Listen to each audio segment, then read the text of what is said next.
Yes, so we're discussing about the examples from Srimad Bhagavatam, which are an evidence to the statement that when we are carried away by our instincts, we make wrong decisions. Mataji, can we say that Indra was carried away by his instincts Of during the uh situation. Yeah, here we're of talking the about the one situation and label the instinct. so Govardhan Puja, the Yeah. entire pastime when Indra was angered Mhm. because Krishna wanted to stop his worship altogether from the Brajvasis. Okay, so his So bad he, decision was that he wanted to destroy Vrindavan. yeah. Yes, that was his bad decision. He had a decision to he had an option to submit uh, to Lord Krishna, but he made a decision to destroy Vrindavan. Yeah. And what was his instinct?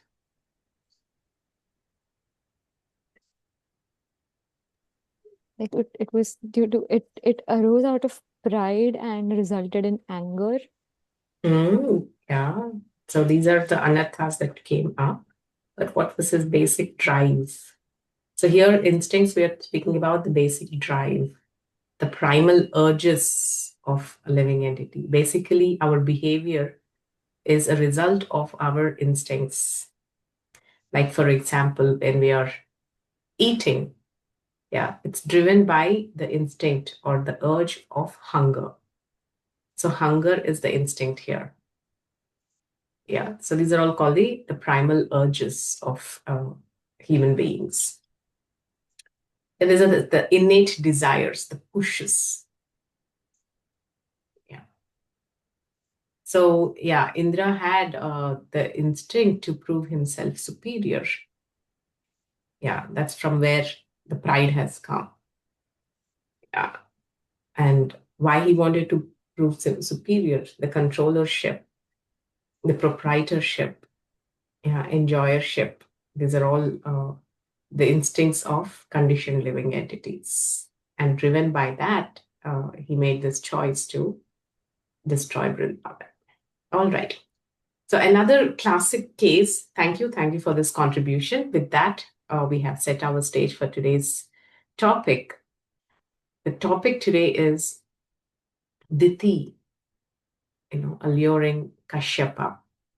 So this comes in the third canto of Srimad Bhagavatam, 14th chapter, when during the discussion of Vidura and Maitreya about the appearance of Varahadev, Vidura questions Maitreya and inquires from him why, uh, you know, demoniac people like Hiranyaksha and Hiranyakashipu were born, and he refers to the pregnancy of Diti.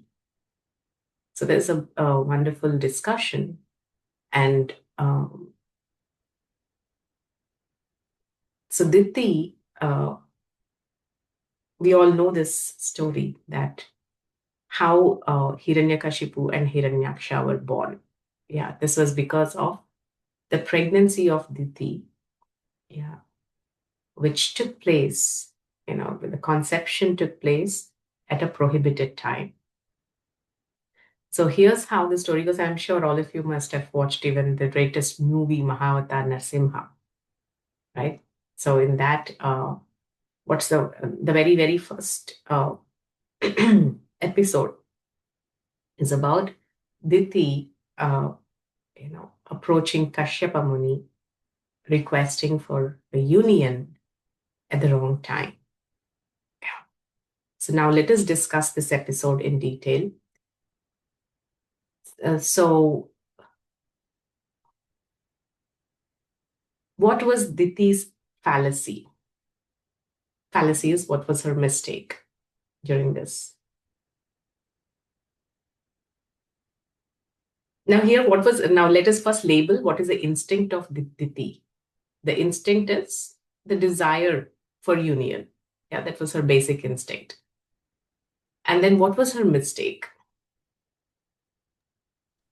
She chose the wrong time when he was in prayer. She didn't want to wait. Amazing. Yes. Yeah. She chose the wrong time. Yes. Anybody else? Shivani, you wanted to say something? Yeah, because her husband was trying to stop her, and she did not obey or maybe did not listen him. Yes, So for that's the a, that, yeah. yeah. She didn't take the good counsel of her husband as well. Yeah, that was the Hmm. second fallacy. So interestingly, before entering into how it all happened and why it was a mistake, interestingly, there is also the positive side of it, uh, where Bhagavatam describes about the strengths of Diti. Yeah. So Diti is the daughter of Prajapati Daksha, and he had many, many daughters, out of whom 13 daughters were given to Kashyapa Muni. And this was not some kind of a random thing.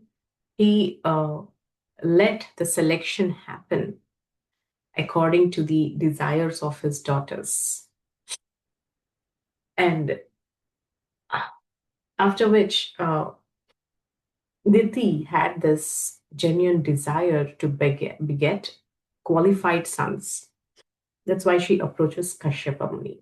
Yeah. So in the purport, Srila Prabhupada writes that uh, this is qualified as a dharmic desire. In Bhagavad Gita, Krishna says, Dharma aviruddha bhuteshu kamosmin bharatarshava. Dharma aviruddha, that desire or that sex life or that lust, kama, which is not contrary to religious principles. It is me. This comes in the 7th chapter. This is what Krishna is saying. So, in fact, actually, her desire was bona fide because she approached Kashyapa to beget virtuous sons. Yeah. So, her desire was dharmic. Yeah. Because to approach a qualified husband with the desire and intention to produce virtuous sons whose virtuous sons means who are themselves liberated or who will pursue the path of liberation and do a lot of good to the society. It's a dharmic desire. So her roots are strong. That is, she was situated in dharma. Her desire was dharmic. Her purpose was clear. Yeah, it was not merely being agitated by a drive for union. It was also rooted in the desire to have great sons, qualified sons, virtuous sons. These are her strengths. So, I mean, whenever a decision is made, generally in the field of management, there is something called black box thinking. That is going back and saying what has happened actually. How was it that this decision is made? And when we do this autopsy, we realize that it's not all black. There's some areas of gray and there are also areas of white. And it's important to consider in all of them and to understand why this has happened. So Diti had a strong dharmic background. Yeah, I will just share PPT with you with some references which makes it clear about her strengths.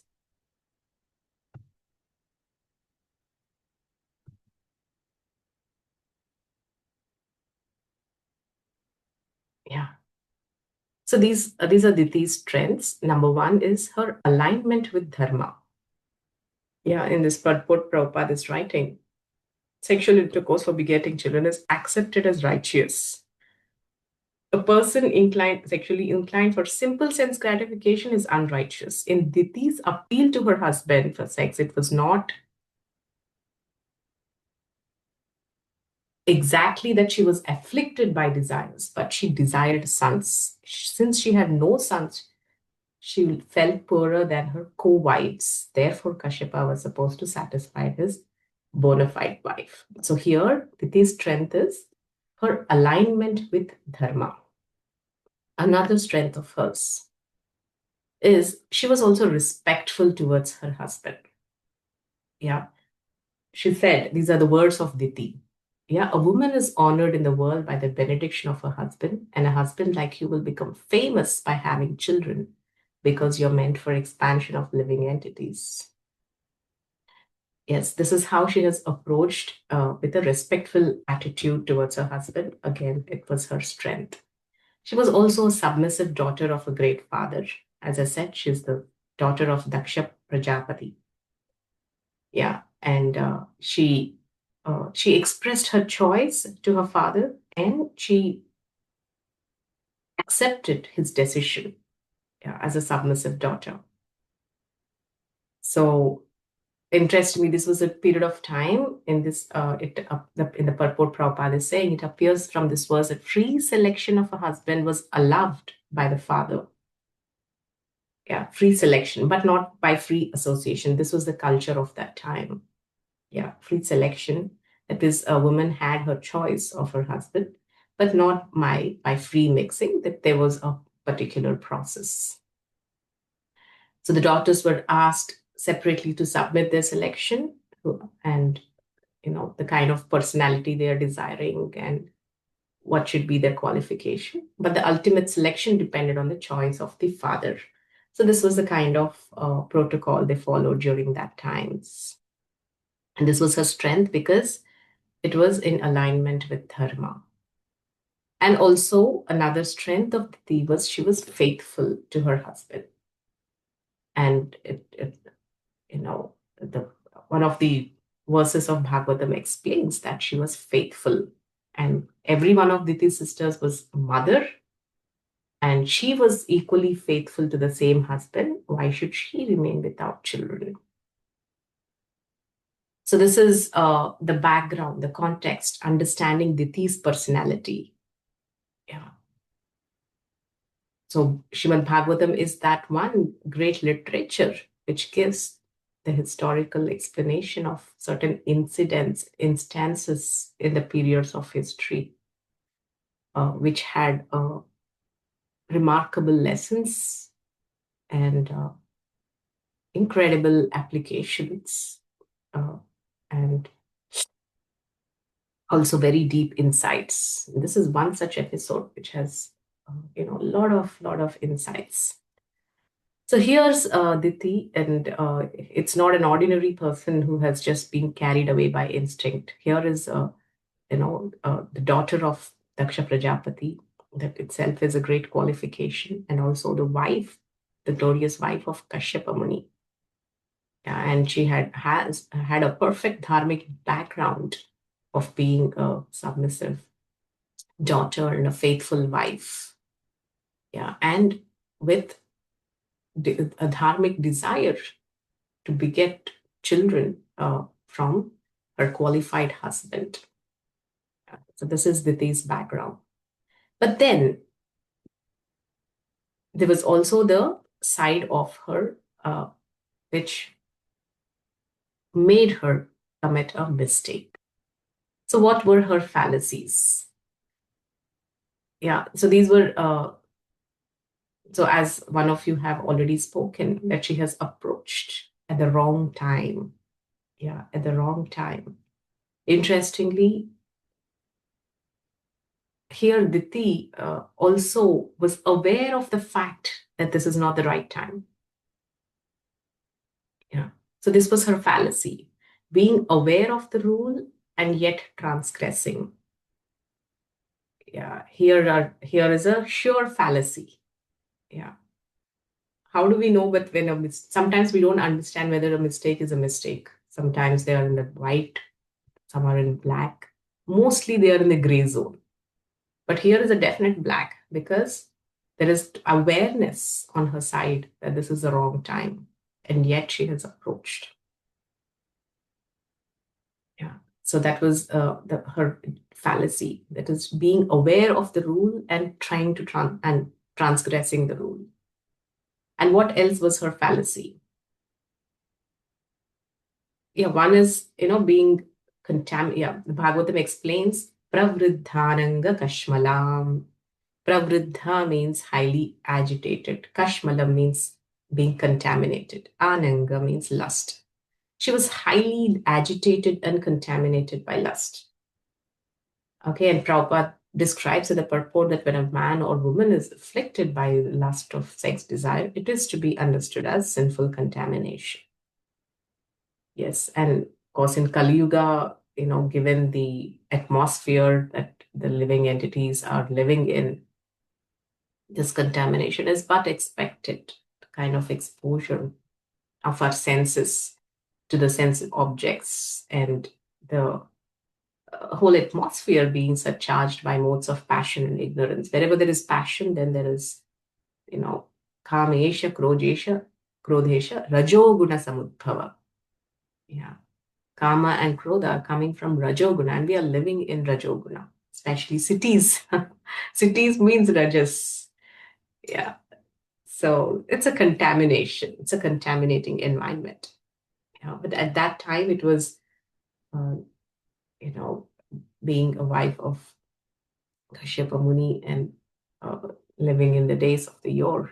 So this was more, when something is neat and there is little dirt, it's more visible. Yeah, that's how it is. So that they was contaminated by lust. That was her fallacy number one. Another is she was over talkative. Bahubhashini. Bahubhashini means over talkative. If we analyze the various episodes of Srimad Bhagavatam, it's interesting to see that many of the mistakes have happened because of improper communication. Yeah. And actually, one of the ornaments of all attractive women is the speech. Yeah. Not just women and men also, the speech. And Krishna is glorified for his sweet speech. He's called Priyamvada. Yeah. Srimati Radharani is glorified for her sweet speech. So here's how her speech was not perfect. She was Bahubhashini. She was called by, even when Maitreya was narrating to Vidura about Diti, he called her a talkative person. So what did she do? Beautiful Diti, seeing her husband absorbed in trance, began to speak loudly, not attempting to attract him by bodily expressions. So she was so afflicted by lust that it was not that she was just showing some signs through her bodily language. She was very open about it. She was too frank, candid, or gross about her expression. So seeing her husband absorbed in trance, she began to speak loudly.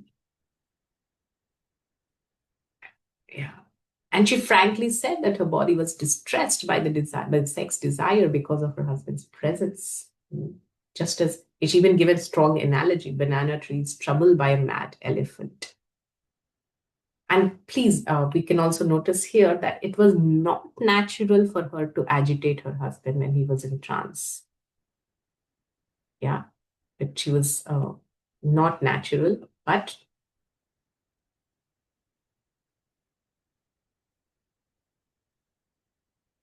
yeah. But she did it because she could not control that appetite.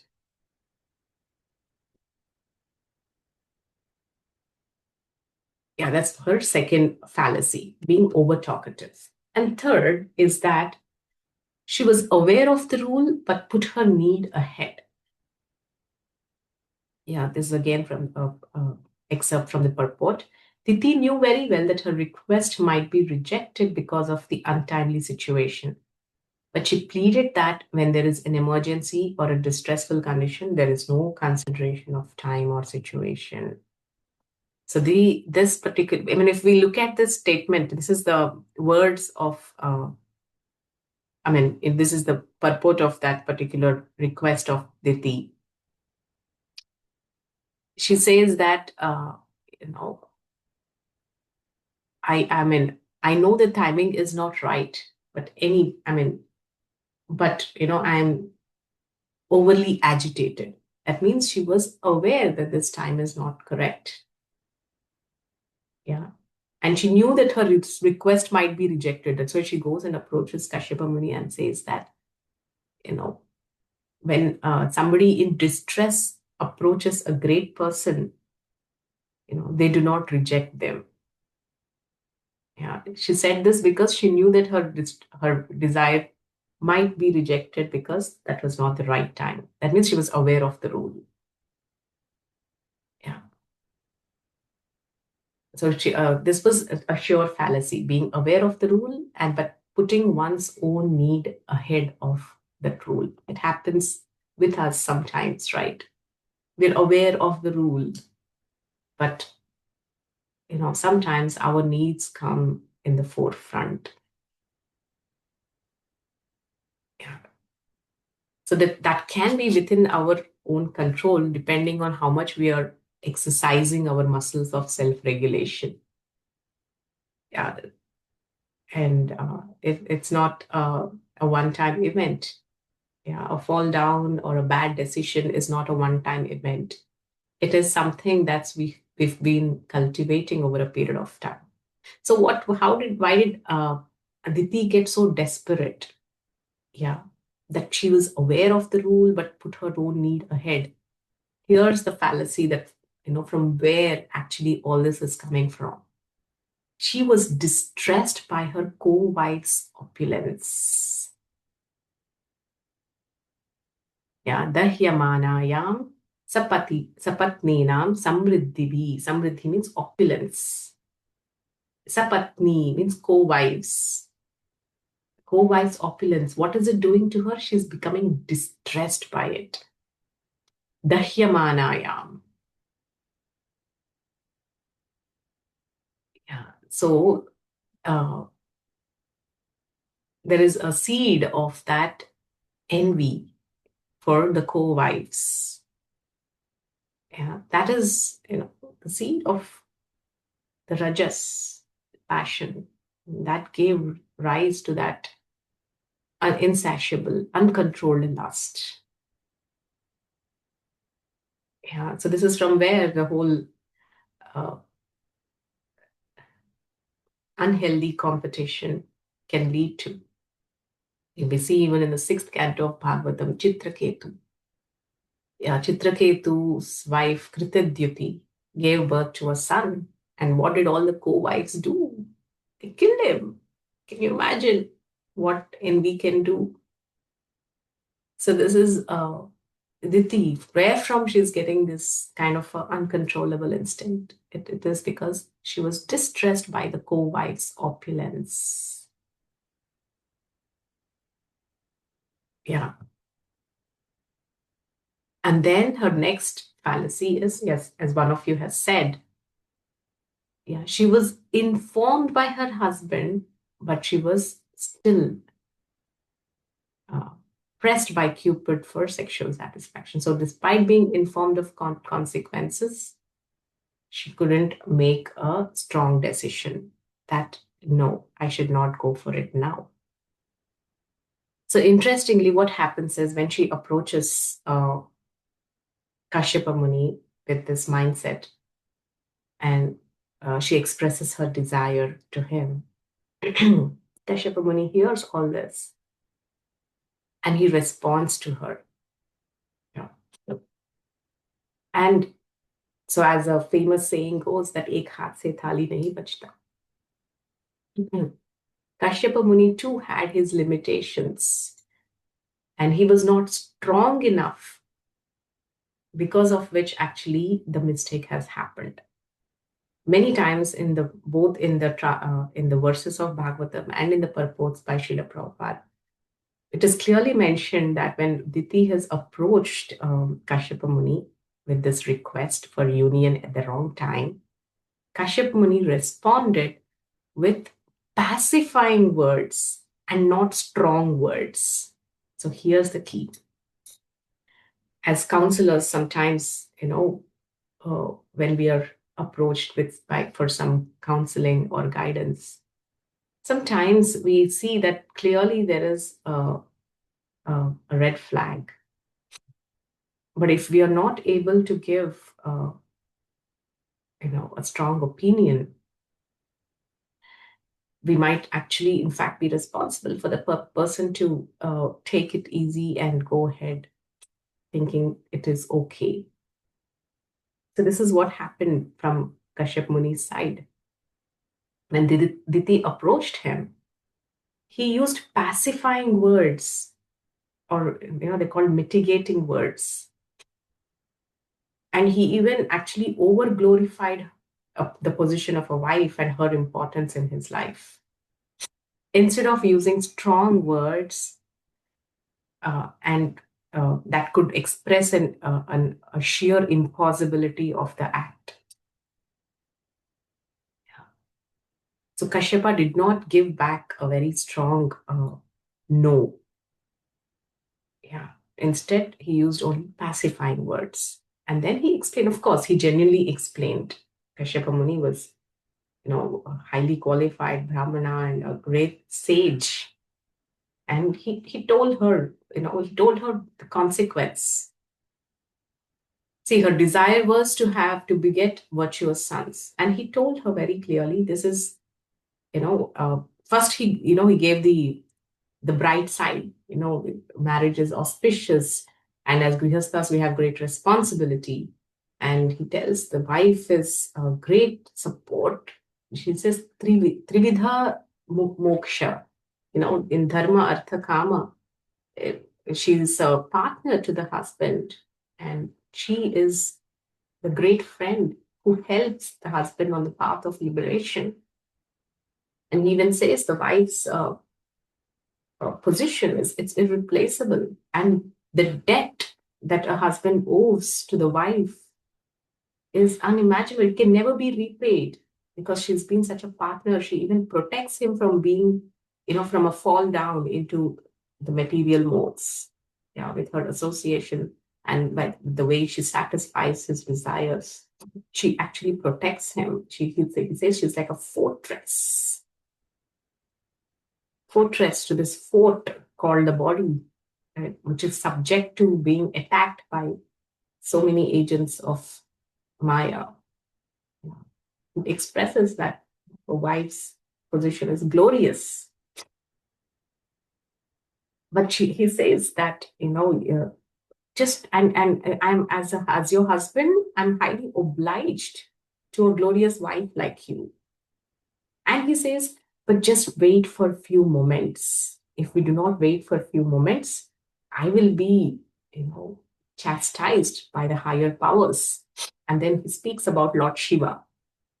Lord Shiva apparently is his co-brother, because Lord Shiva is the husband of Sati, and Sati is the youngest sister of Diti. So it's, Lord Shiva is like the brother-in-law of Diti. So he wants her.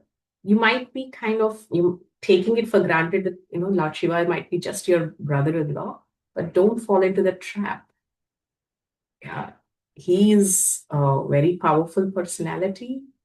And when it comes to executing the rules and regulations, he's pretty nonchalant and he's not driven by any attachments.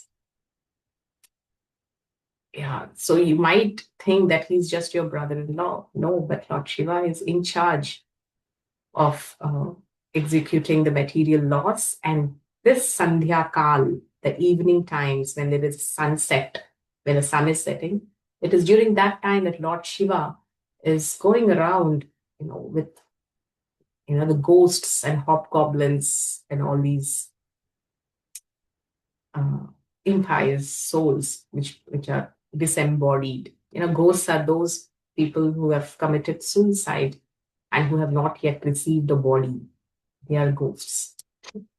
So basically, by the laws of karma, it's a very kind of ostracized existence, because suicide is a sin. And for those who have committed a sin, the punishment is that they're not given a body.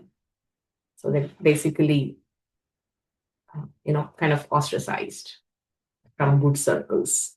But Lord Shiva is so compassionate that if everybody drives them away, who will give them shelter? In that way, Lord Shiva gives them shelter. Yeah. And he actually sends them into the womb of those people, especially those women who, or those couples who come together at the wrong time. Yeah, which is exactly the Sandhya Kal. So he warns Sati that, Lord Shiva is going around during the sunset, during the period of Sandhya Kal, the sunset. And do not think that we are invisible to him. Yeah. If we act, if we engage in union at this time, Lord Shiva is going to send impious souls. So he warns Diti that her very purpose is going to be defeated. Yeah. And then he glorifies the position of Lord Shiva and how he is pretty strict in dishing out the reactions to bad choices and in following the laws of nature. So despite this warning, Diti further again tells Kashyapa, like before we go into Diti's decision, let us see what were Kashyapa's limitations. Yeah. So we try to understand what are Diti's fallacies. And now let us see how Kashyapa also had his limitations. Yeah. So first of all, Kashyapa told Diti that her decision is wrong because of 4 reasons. Her mind is polluted. Yeah. Because of defilement of the particular time, because of negligence of my directions, that is Kashyapa's direction, and because of your being apathetic to the demigods. So because of this, he warned her, everything will be inauspicious.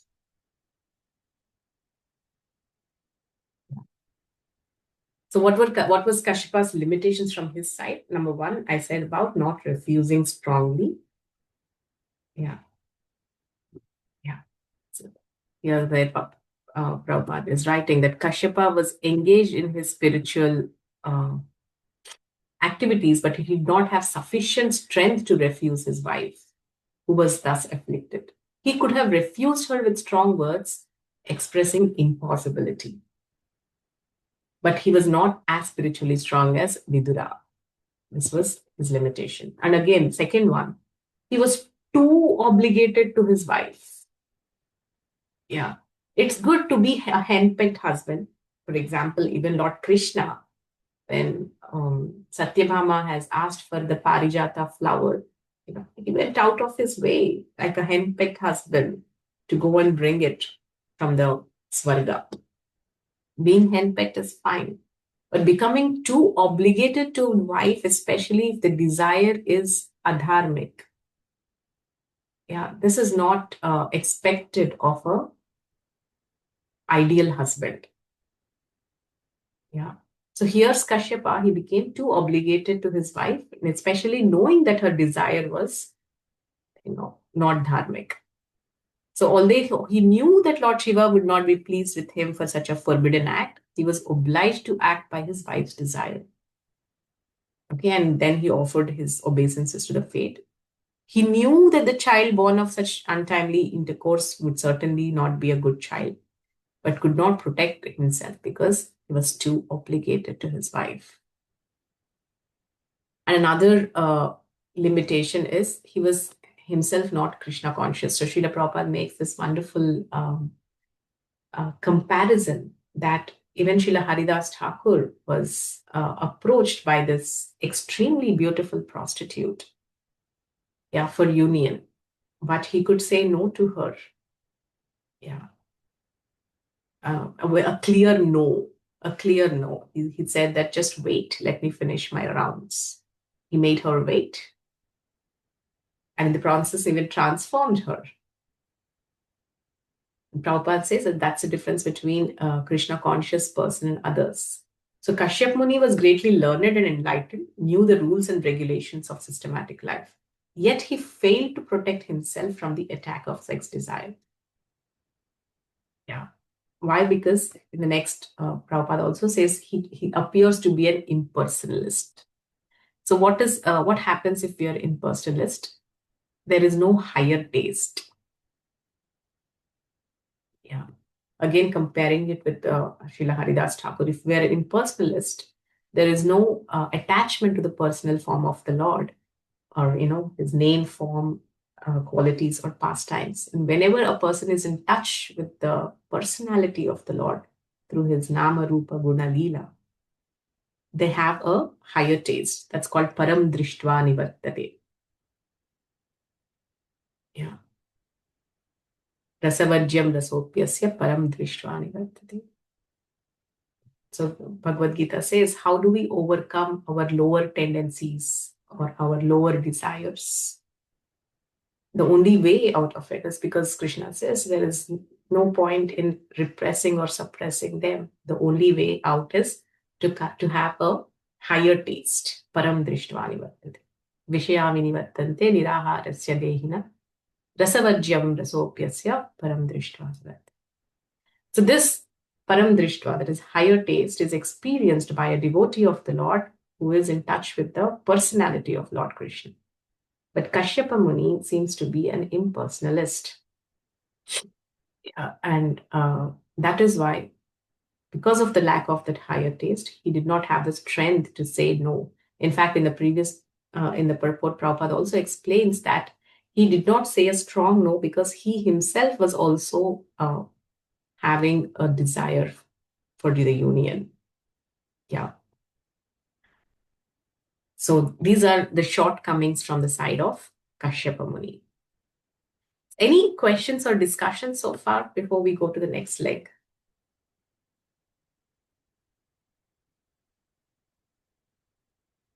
Any comments or? Mataji, I had the same question like when we were discussing about the Diti. So I was thinking in my mind, it's not only her fault, like, but you explain it so well before I ask a question. Thank you so much. Yeah, that's the beauty of Bhagavatam, and that's the beauty of Prabhupada's purports. They gave the total picture. So Right. this is what has happened so far.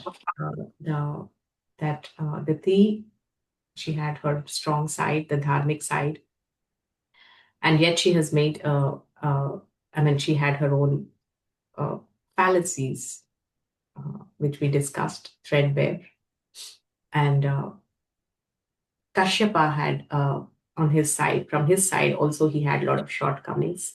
So conglomeration, or all this added up to what is called making the wrong decision. Yeah, the wrong decision. Then what happened after, Kashyap Muni tried to explain her, but Diti, after hearing Kashyap Muni for so long, she was still adamant. She heard the whole thing, but still she approached Kashyap Muni and she made a signal that, no, I can't wait. So then Kashyap Muni became obliged to the request of his wife, and they performed the act. So they broke the rule, basically. Yeah. Yes. So they broke the rule. So in the field of management, there is an interesting concept called, there's a lot of research in the field of this topic called decision making. How do we make decisions? How do we make right decisions? Why do we make wrong decisions? Because on a day-to-day basis, even some minor, some wrong decisions here and there might not have a big impact. Like, let's say making a bad decision about what we want to eat for a meal. Sometimes maybe we make bad decisions. Yeah, but the impact is not really, it does not cause any destruction to others. They might not have such repercussive effects or such long-term effects. But in the field of business, sometimes, especially those who are situated in the top cadre, the leadership positions, one wrong decision might actually lead to a collapse of the entire firm or company.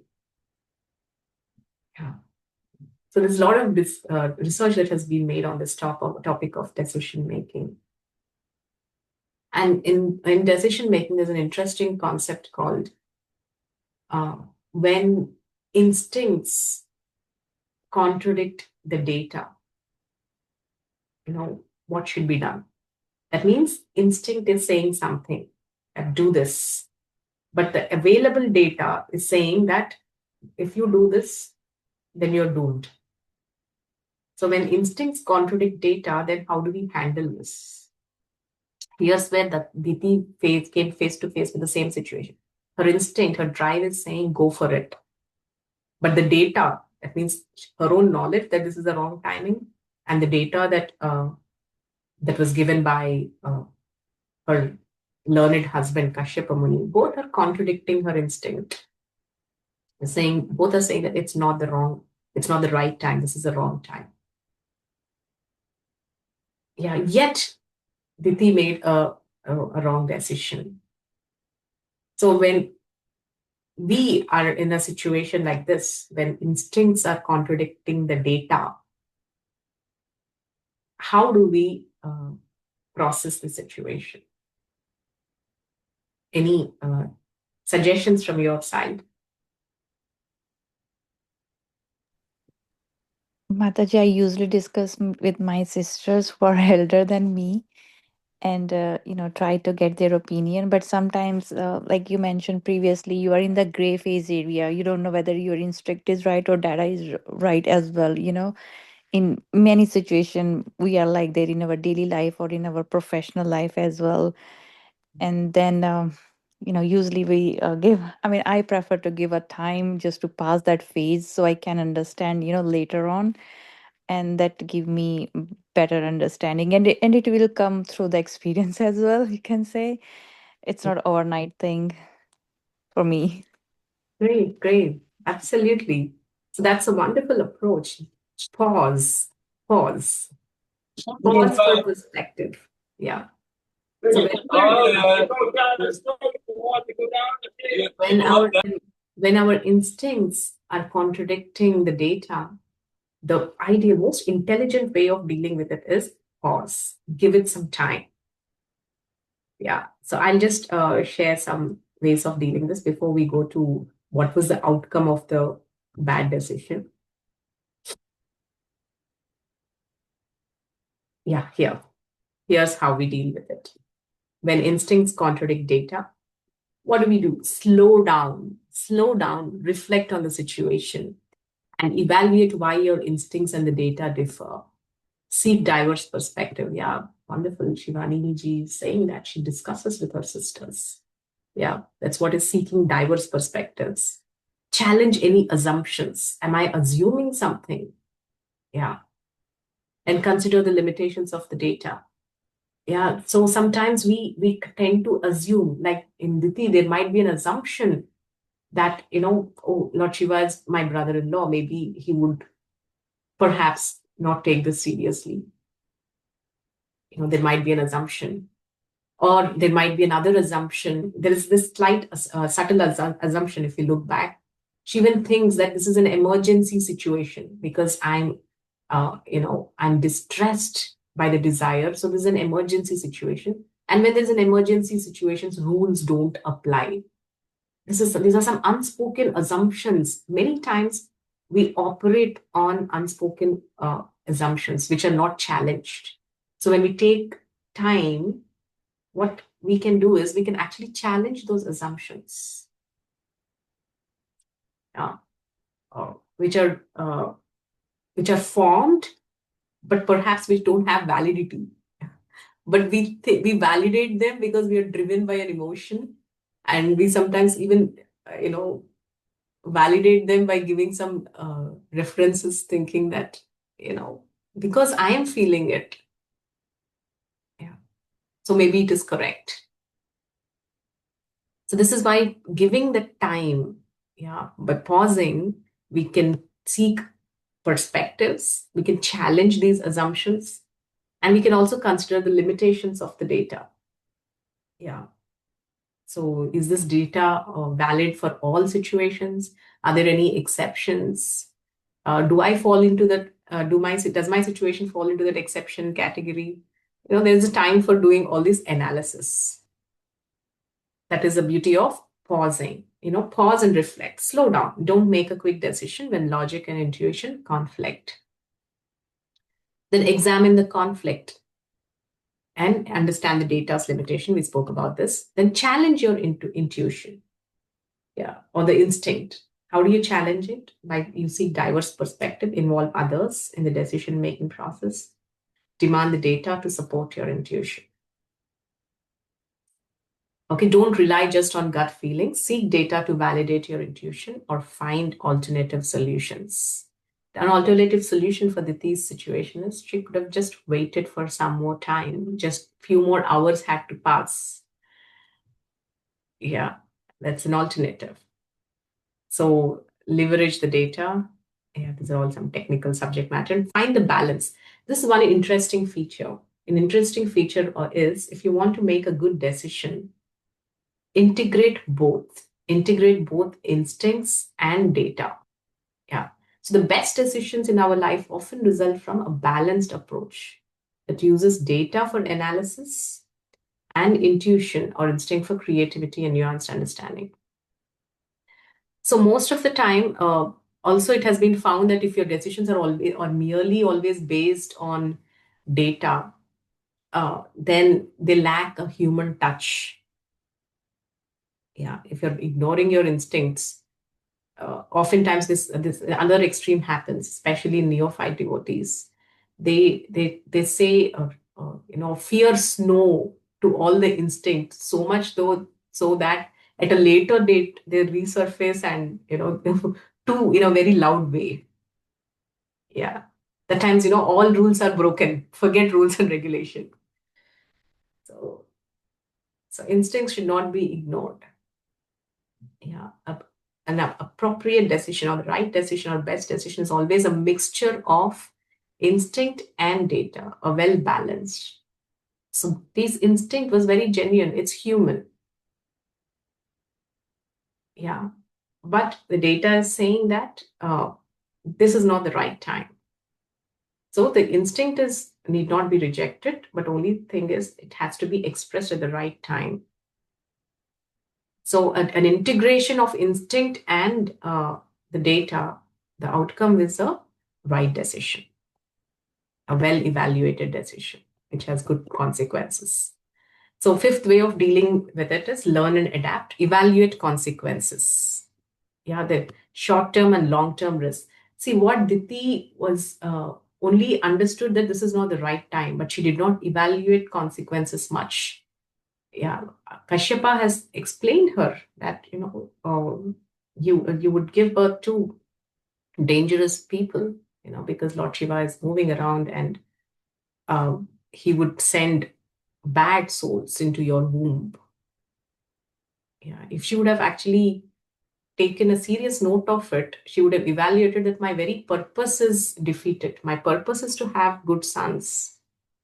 But the consequence of this decision would mean that that very purpose is defeated. This is called evaluation. So such evaluation is generally not made when we are too much under the pressure of fulfilling the instinct. Yeah, so ideal way is one should take time to evaluate the consequences and also reflect on past outcomes. If such a similar situation has happened in the past, like for us, we are reflecting on the situation of Diti. Yeah. So what happened when she made the wrong choice? Yeah. Reflect on the past outcomes. So this is the way of dealing with such a challenge when instincts contradict data. So now the decision is made. Then there is an outcome for all bad decisions. Yeah. They're not excused. Yeah, knowingly, we broke the rule. She heard the counsel from her husband, yet she broke the rule. Yeah. And Kashyapa Muni was not strong enough to control his wife. And I mean, not control, to say no, also knowing that it's a wrong decision. He had his own shortcomings. So together, it resulted in making a wrong decision. Yeah. I mean, wrong decision is made, no matter who you are, even if you're Kashyapa Muni, yeah, the great sage, and even if you're Diti, the daughter of Prajapati Daksha, and even if your intent was dharmic,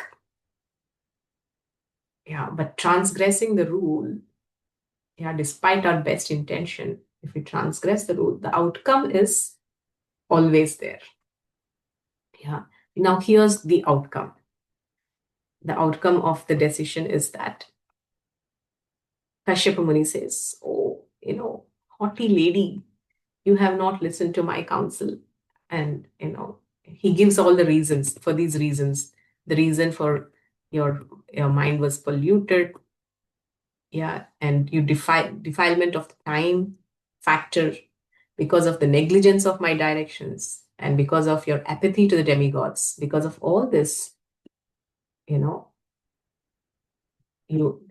here is the outcome. 2 contemptuous sons would be born of your condemned womb, who will cause constant lamentation to all the 3 worlds. And what kind of people are they? They will kill poor, faultless living entities, torture women, and enrage the great souls. And here's where Aditi was shaken up. She wanted, virtuous sons. And here, who's going to be born of her is, demons. They're going to kill poor, faultless living entities, torture women. What could be worse for a mother? And who would enrage the great souls? This was a big, big time red flag for Diti, because women are very sensitive that her children are serving great souls. They never want to enrage the Brahminical class or the saints. This is one of the reasons in the past session I spoke about Draupadi. She forgave Ashwatthama because she did not want to, attract the bad feelings of the Brahminical class. Yeah. She did not want to enrage the Brahmanas. The women are very sensitive about this. And when Kashyapa Muni said that these are the kind of children who are going to be born of you, they're going to enrage the great souls, she was thoroughly shaken up. Shivering, she went to her husband and, with her head down, it hung in shame. She approaches him. And here's where now, starting from now, actually Diti uses her intelligence. Yeah. The intelligence is, even if a person commits a mistake, yeah, a person knows a way out of it. And what was the approach Diti took? She, first of all, genuinely repented, hung her head in shame, and she approached her husband. And then through him, she offered prayers seeking forgiveness from Lord Shiva. So, but and this is the approach of all devotees. Whenever they know that they have done something really grossly wrong, they never approach the Lord directly. Like Lord, our Radha Ji, when he was speaking about Indra, yeah, and Indra, after the entire Govardhan Leela, he didn't have any face to show to Lord Krishna. What did he do? He approached Mother Surabhi. Yeah, they catch hold of some devotee to present themselves to the Lord. So here is Diti again. She desired that her husband place her appeal to Lord Shiva on her behalf. And the second thing that she did is she genuinely repented for her, wrong act or her inability to control herself. And she offered prayers of, purification towards Lord Shiva. And then finally, Kashyapa said, yes, the sons who are going to be born of you will be, those who torture women and enrage the great souls. And they will be finally killed in the hands of the Supreme Personality of Godhead. As soon as he said this, Diti was very joyous. Yeah. She was very grateful. She was very grateful. Not joyous, she was very grateful. Because she had this training in the concept of bhakti, and she was herself a devotee of the Supreme Lord Krishna. She knew that the Lord is absolute, and to even die in his hands is all auspicious. Yeah, out of the 64 transcendental qualities, one of the transcendental qualities of Lord Krishna is that Sarva Shubhankara, he is all auspicious. So the moment she said, her husband said that they will be killed in the hands of the Supreme Lord, first she felt a sigh of relief. The relief she felt is that they are not going to be destroyed by the curse of Brahmanas. That was her relief. So this was what she was actually thoroughly shaken up by, that she didn't want to invite or attract the negativity of the Brahmanical class. That was her pain all through. The moment her husband said that they will die in the hands of the Supreme Lord, it was a sigh of relief. Yeah, because dying in the hands of Lord Krishna means it's all auspicious. And she says that it is their fortune that they get to actually have the darshan of the Sudarshan Chakra of the Lord and of his beautiful arms and lotus hands at the time of death. And she felt grateful for that. And so this was what her repentance consisted of: a lamentation, penitence. Penitence means kind of repentance, and deliberation. She deliberated about her folly. Yeah. And again, the third thing that really acted as a saving grace for Diti is she had faith in the Lord. Yeah. And she had adoration for Lord Shiva. And the next is she had respect for her husband.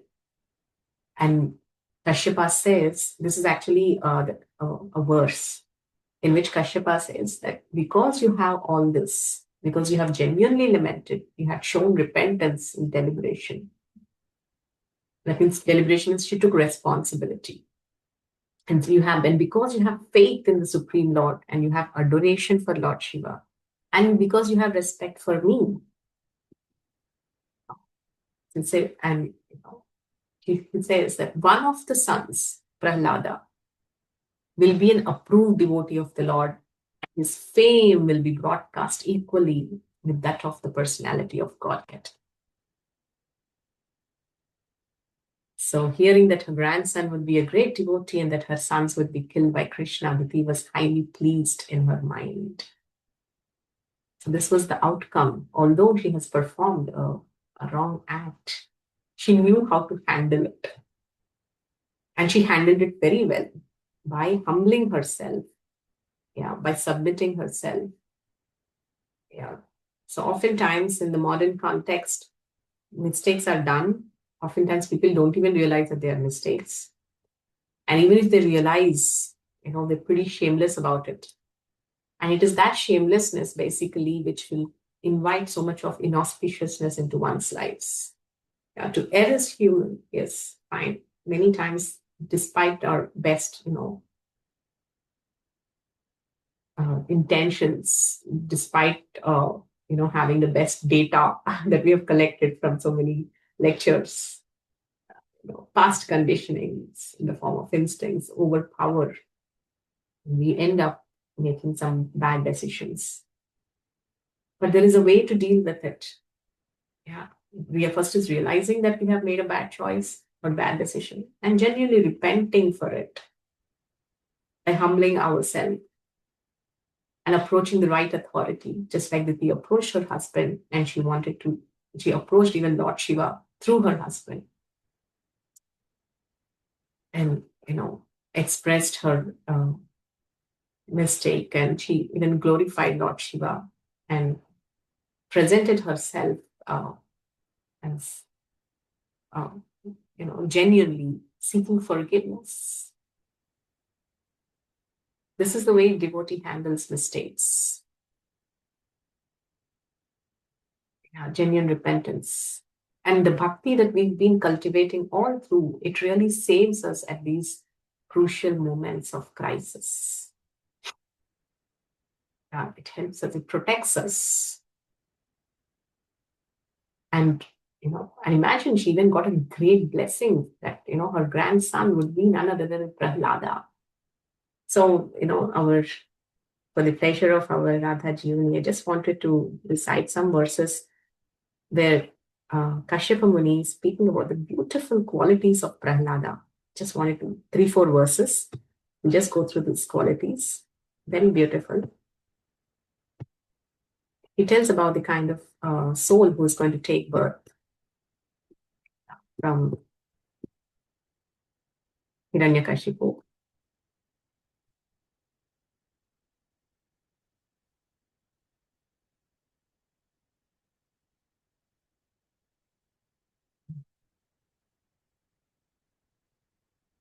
Yeah.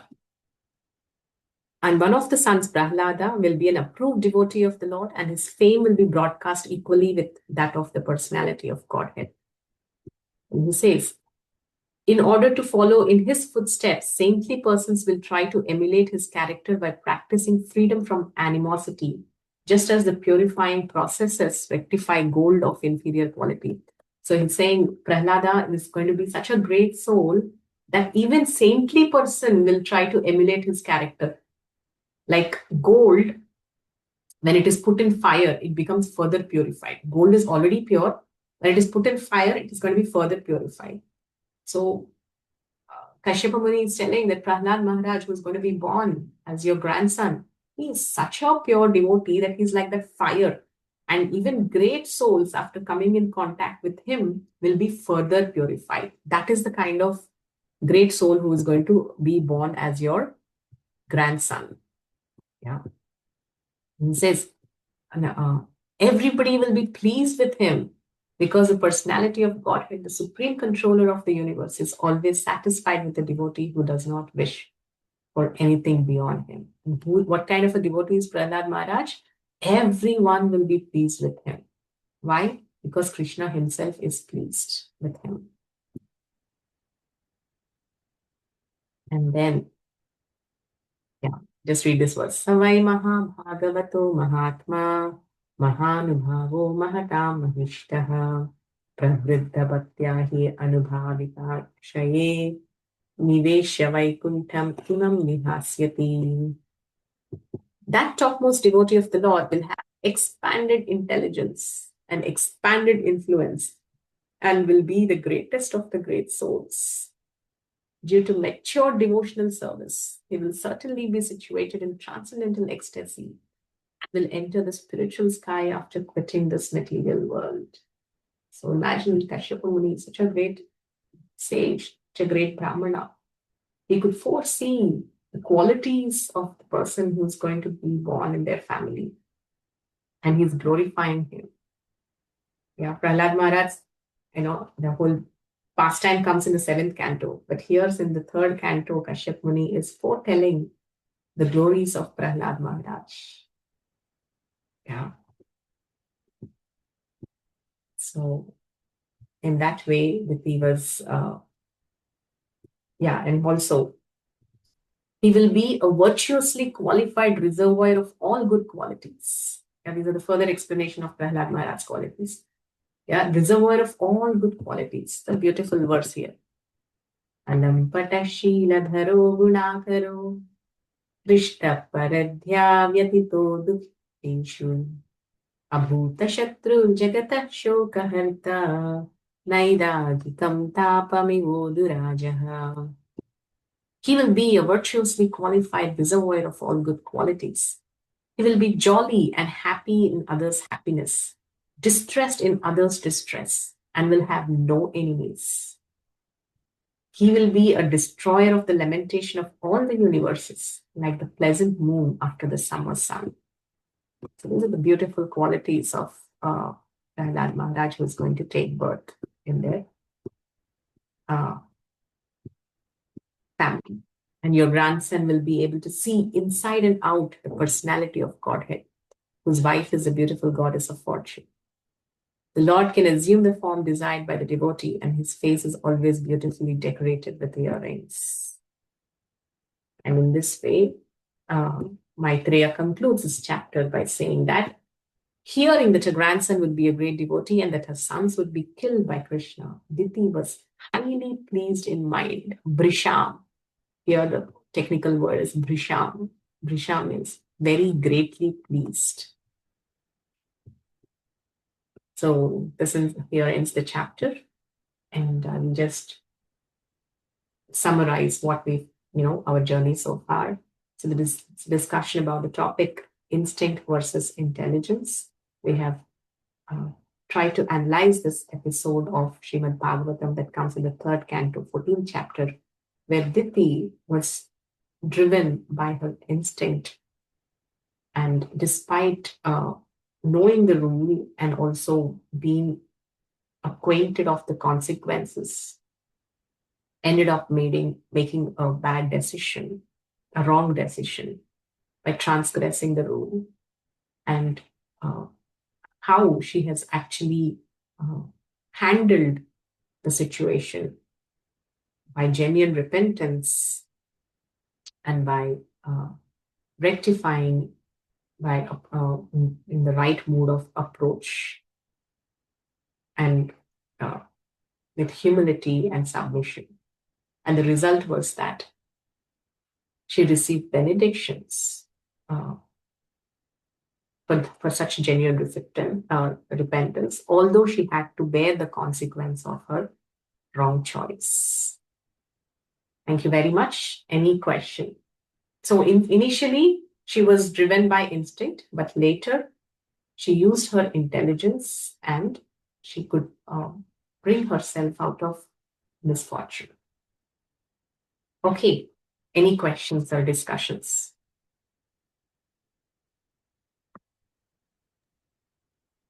Thank you so much, Mataji, for such a wonderful session and also for reading the prayers. I mean, the last verses. Mataji, I had one question. You mentioned about that integrative approach, right? Where we we integrate instinct along with the data. So, are there any examples from scriptures where such an approach was used? Integration of instinct and the data is, yeah. So basically, I will give you a day-to-day example and also like an example from the scriptures. So day-to-day example is like, let's say when we have an instinct of hunger, we'll go back to hunger, get a basic instinct. Yeah. And at the same time, we also have the desire to be healthy. Yeah. Being healthy is an innate desire of every living entity. Because nobody likes to die. Nobody likes to become deceased. So the instinct is hunger, and the desire is to remain healthy. So there is data saying that, let's say, that maybe it's not the right time. Maybe it's 10 p.m. in the night. Yeah. So although you're hungry at that time, if you have heavy carbs, there's a rasgulla or pastry in your fridge. Yes. So there's the instinct of hunger, and there's rasgulla or in the refrigerator. What will be your decision? Or so sometimes intelligence gives the right suggestion, but sometimes we are overcome by the instinct and we grab the rasgulla and eat. And the consequences, the very next day we have the consequence of it. Yeah. So, especially across your 30s and 40s, you understand these consequences. So this is where there is instinct and there is also data. sometimes also, yeah, I'm giving you a very basic and gross example. And in the scriptures,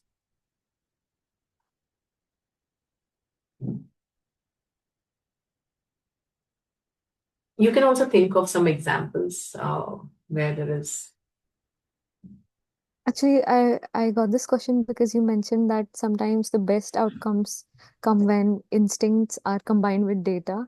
So I was Yeah, just wondering how in this case there could be a best outcome. yes. Yeah, like for example, in the Ramayana, if you again see in Yuddha Kanda, he Lord Ram had to attack Ravana. When he was attacking Ravana, yeah, it's coming from the instinct of seeking, you know, revenge to what has happened to, how he took his wife away. And of course, there was again a lot of data about what kind of person Ravana is, and he has given him. There's enough information about his cruelty and his the need that he has to be annihilated, yeah, as a person. And Ram actually has given a lot of time. He paused. He gave a lot of time and to explore the alternative of giving forgiveness to Ravana, and giving him the opportunity to come and surrender to him. And he was willing to give him even his own kingdom, Ayodhya. Yeah, this is where Ram gave a lot of time. He paused, and he's given, not just driven by the instinct of anger for what he has done to his beloved wife. He paused, he gave time, and he gathered the data, he waited for response. And after all that, and when Ravana has shown his real nature, and all evidences came to the final conclusion that he deserved to be uh, annihilated or killed the way he was. That's when, Lord Ram took that decision that, let's go fight, attack, and, let Lanka be demolished. So here's where instinct and data together led to the wise decision. Yeah, it was not a quick or snap decision. Yeah, Ram gave enough time to validate whatever act he had performed, enough opportunity, enough reflection, and finally the decision was made. So here's what I was telling about. Right decisions are made when there is an instinct. Here, as I said, the instinct is anger, and it was correlated with the data, and finally the decision is made. And when such decision is made, then there is no looking back, there is no regret. Yeah, and you go full on. And there is no reconsideration of whether what I have done is correct or wrong. Yeah. Any good decision, even let's see Draupadi's choice of marrying Arjuna. Yeah. And she said no at the right time. She said no to Karna, although he had the ability. She said, no, I don't want to marry a Sutaputra. Why? Because she had this training of what will be the result of a Pratiloma Vivaha. There are two types of marriages, right? Anulom and Pratilom. And the boy is not less qualified than the girl, and the outcome is that progeny is not great. Yeah, scriptures speak about this. So she considered the data. Yeah, and she made her decision. Yes, of course. I mean, this was not more of an instinct. It was a decision made out of rationality. It was not driven by an instinct as such. But she had the responsibility of making a choice, and she didn't let simply,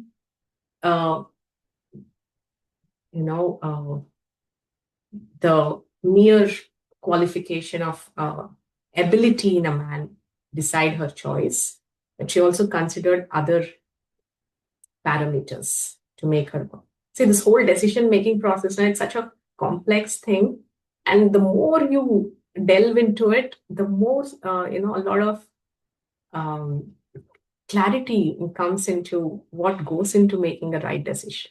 And that is why Draupadi, after making that choice of choosing Arjuna, she never looked back in her life, no matter what difficulties came. Imagine immediately after marriage, she married as a great princess, the princess of Panchala. The next moment, she was in jungles, yeah, with absolutely no facility. And more so, she understood that she's married not to one man, but to five, the five Pandavas. And that night when she was sleeping at the feet of all the Pandavas on the ground. This was her choice. But she did all that with so much of happiness and, with a good heart. And all through her life, although she again went to Hastinapur, she was received, and later again they were sent to the jungles, to the forests, Aranyavas. And then when Jayadratha comes and kidnaps her, and he says, "Why are you wasting your time with these losers? They're not worth you. Come to me, I will make you the queen, yeah, of my kingdom." And she chastises him. She says, "How dare you speak about this, about my noble and great husbands?"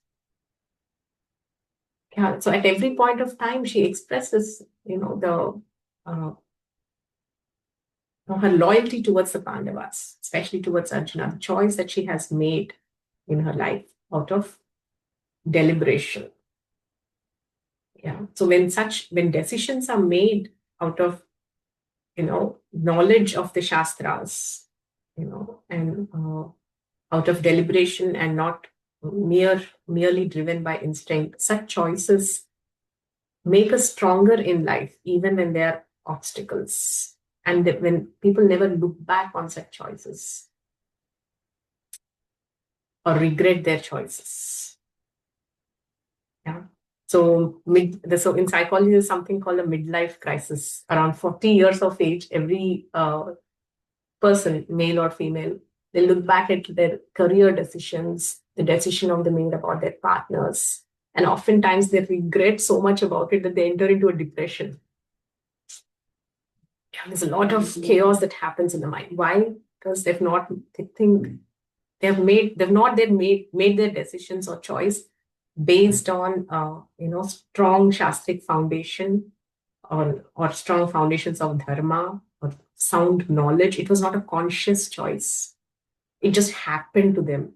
I just took this career path because my parents told me, or I just married this person because I was attracted on a superficial basis. If that's what is the basis of your choice, you're sure to regret about it, when you reach 40 or so. But here's where, Draupadi was married during that time, and later, even during Aranyavas, she was so strong about her choice. At the end of life, she just followed her husband's to the Mahaprasthan all the way, to the realm of death. Yes, I will end here. I hope it's clear, Radha Jivini. The importance Yes, of Mataji. right decisions, how it has to be based on dharmic principles and made in such a way that we never regret it. It's a great science, especially decision making. And we can reflect on that through various episodes of the scriptures. Hare Krishna. Hare Krishna. Thank you, Mataji, for that wonderful answer. Thank you so much. Hare Krishna. Hare Krishna.